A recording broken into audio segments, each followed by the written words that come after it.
ادْعُ إِلَىٰ سَبِيلِ رَبِّكَ بِالْحِكْمَةِ وَالْمَوْعِظَةِ الْحَسَنَةِ وَجَادِلْهُم بِالَّتِي هِيَ أَحْسَنُ ۚ إِنَّ رَبَّكَ هُوَ أَعْلَمُ بِمَن ضَلَّ عَن سَبِيلِهِ وَهُوَ أَعْلَمُ بِالْمُهْتَدِينَ. السلام عليكم ورحمة الله وبركاته. بسم الله والحمد لله والصلاة والسلام على حبيبنا وأسوتنا وقدوتنا وشفيعنا رسول الله صلى الله عليه وآله وسلم. هذه أجمل دندنة نعرف بعد ما نصلى على حبيبنا صلى الله عليه وآله وسلم. في يوم من الأيام واحد من الصحابة راح للنبي صلى الله عليه وسلم وقال له: يا رسول الله، بأبي أنت وأمي، ماذا تقول في صلاتك؟ فإني لا أحسن دندنتك ولا دندنة معاذ بن جبل. فقال له النبي صلى الله عليه وسلم: ماذا تقول أنت في صلاتك؟ قال: أتشهد وأسأل الله الجنة وأستعيذ به من النار. فقال: حولها ندندن أنا ومعاذ.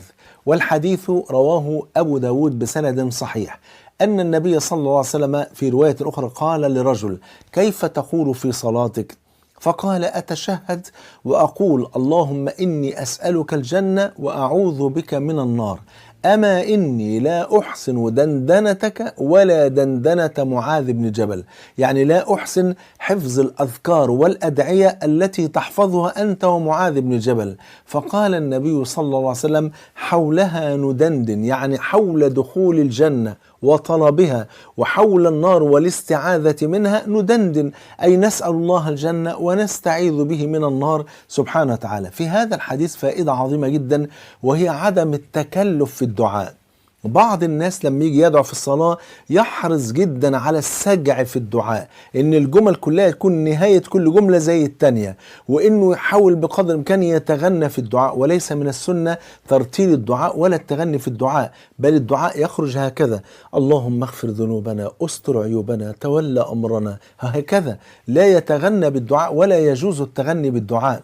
وكذلك يعني من المخالفات السجع في الدعاء. فأجمل ما في الدعاء أن يخرج الدعاء بلا تكلف. ولذلك كان أجمل دعاء كان دعاء آبائنا وأمهاتنا بعد أدعية النبي طبعا صلى الله عليه وسلم. يعني لو حافظ أدعية النبي فهذا أفضل، وإن لم تحفظ ادعي بما في قلبك بكل سجية وكل فطرة وكل طيبة وكل إخلاص وكل توكل وثقة في الله وحسن ظن بالله، يخرج الدعاء فيستجاب بفضل الله سبحانه وتعالى. أسأل الله عز وجل أن يجعلني وإياكم من أهل الفردوس الأعلى بصحبة الحبيب المصطفى صلى الله عليه وسلم. بحبكم في الله، والسلام عليكم ورحمة الله وبركاته.